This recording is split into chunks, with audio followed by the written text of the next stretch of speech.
Vertigo's 1996 series, House of Secrets, written by Stephen T. Siegel and illustrated by Teddy Christensen, is easily overshadowed by the classic comic series of the same name from the 1960s. Searching the internet for information yields very little outside of a few select scans and a basic synopsis on reviews. So, what is House of Secrets? This obscure comic was written in 1996 and continued until 1999, and had a brief two-issue conclusion in 2001.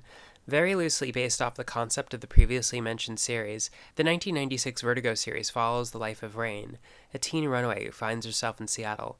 Before we go any further, I want to set the stage and give you a better idea of the context of when this was written. The 90s were a strange period in American culture. Most of the strangeness of the early part of the decade is eclipsed by commercial successes and middle-class ennui.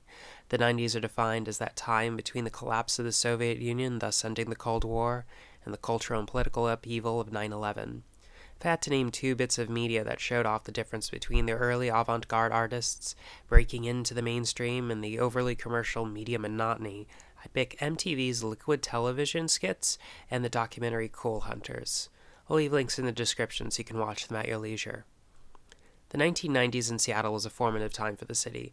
Grunge had taken the nation and was thought to be the voice of Generation X. Kurt Cobain's nonchalant, sardonic humor was used as the basis for obnoxious, overly sarcastic characters who always have to have some witty comeback. When kids wanted to run away from their small towns or conservative homes, they usually picked one of three cities: New York, LA, or Seattle. The friends I know who were of that generation and ran away to Seattle describe it as summer camp for adults, a place where people would go to coast by and just keep coasting into the grave. Back then, couch surfing was an easy thing to come by. People will talk about how a barista could afford a single-bedroom apartment. As late as 2013, I had a studio in Seattle that was around $700, including utilities. Seattle wasn't just the originator of grunge. It was a mecca for any weirdo who wanted to live cheap and around other weirdos. So imagine it's the 1990s. You're a kid who just wants to run away. You pick Seattle and arrive, perpetual gray skies, snobby coffee joints, passive-aggressive Seattleites, and endless wannabe musicians all lining up to be the next Kurt Cobain. This is where our story begins. Teddy Christensen's art style definitely is one of the hallmarks of the 90s indie comic. Large, blocky figures with watercolor shadows, indistinct on detail and yet brutalist in feel. Teddy Christensen's best-known works of the time were on the Sandman series by Neil Gaiman, and if you've read the Sandman, you get a feeling there's a similar aesthetic, both visually and tone. It's a very nostalgic feel that brings to mind more bad comics than good, but enough time has passed that it's removed from the 90s context of edgy and now stands out like dreamlike. The story like this wouldn't have succeeded without major stylizing, so it works in the comic's favor. An issue relating to my copy, which is 20 years old now, is faded coloring, so I can't comment on the palette. My major criticism of the style is the locations blend together into a monotonous, samey, unmemorable miasma of generic location X, Y, and Z. Settings get some attention, but not nearly enough to make them distinguishable or memorable. Often I get the feeling that neither the writer nor the artist had been to Seattle during the writing and illustrating this book.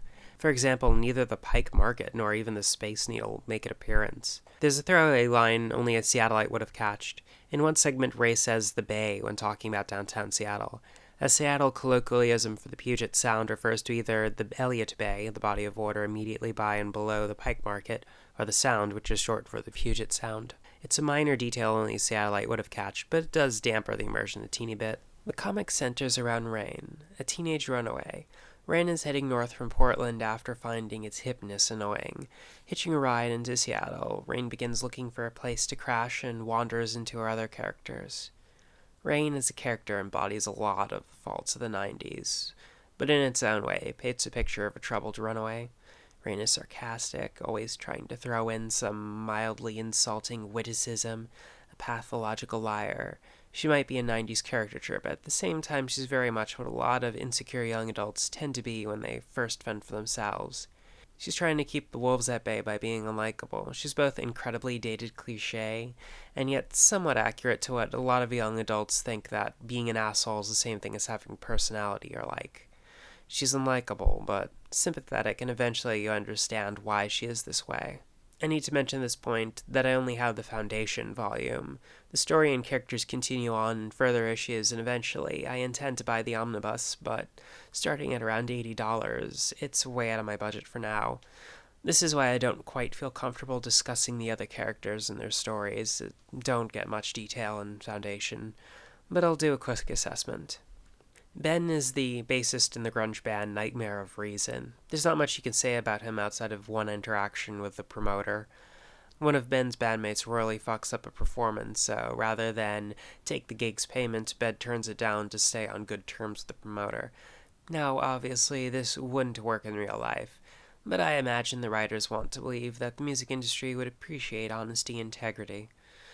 Ben has integrity and seems very relaxed, but beyond that, there's not much material in Foundation to explore his character. Tracy is a teen runaway who, alas, is very paper thin in Foundation. She comes off as a typical manic pixie dream girl, minus any real quirks. She's escaping an abusive family and is the one who gives crash space to Rain. Sadly, Tracy plays the victim for most of the story. She's one of the least memorable characters. Maybe she gets more depth in further issues.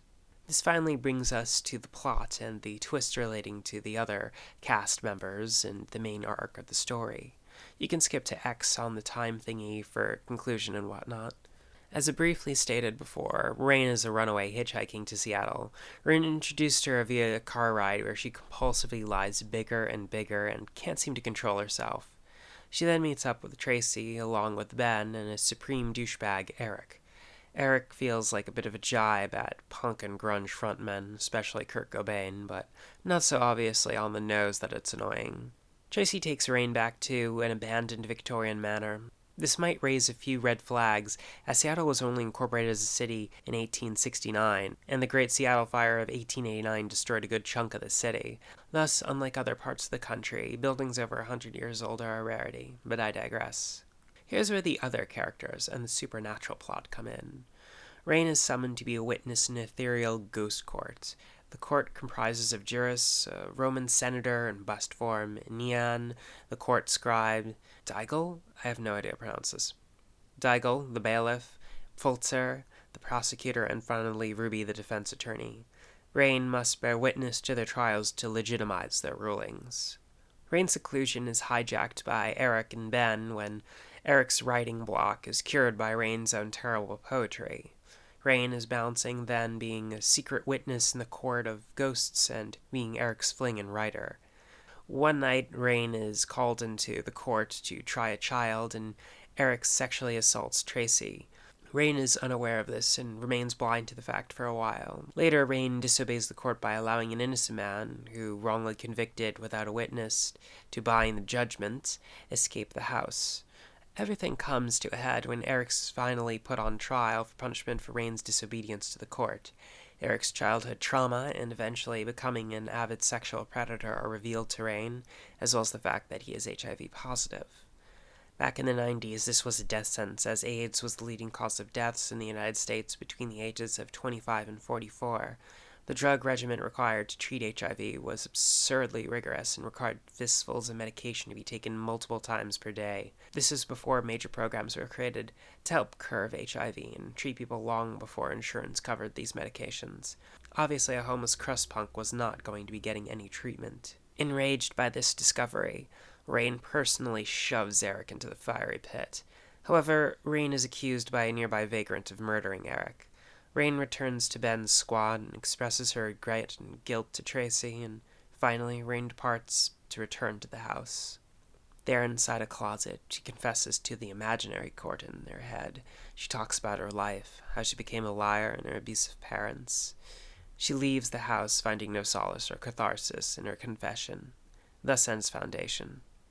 House of Secrets is a relic of the late 90s, nostalgic for the days when the decade was an alternative and youthful, and a time capsule of 90s tropes.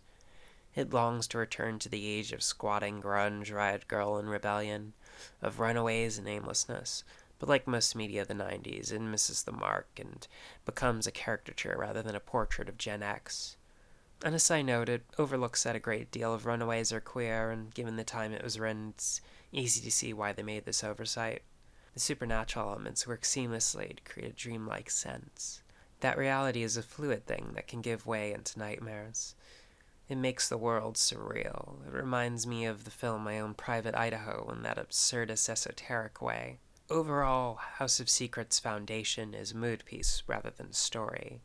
While I doubt the authors had been to Seattle, it does capture the dreary desperation and weirdness of the city. House of Secrets is more like the grounded aspects of The Sandman. If you're nostalgic for a bit of the 90s weirdness and melancholy, this book does have quite a lot of that. It belongs to an era and a decade where the surreal and ethereal dominated alternative art. Hopefully I'll be able to get my hands on the omnibus for a better look at the series as a whole in the near future. Thank you for watching the first installment in the series where I'll be covering obscure and lost media, specifically related to alternative culture and art. And thank you for dealing with my speech impediment, and I am just physically exhausted, so this recording is not my best. For those new to the channel, you can call me Phage. I write short story zines and occasionally make sounds on instruments that no one would ever call music. If you want to listen to some of my short stories, I have a few narrated on this channel. I promise I put more backbone into those narrations than this. Over on my Patreon, I release 8-page zines every week, and at least one short story every month.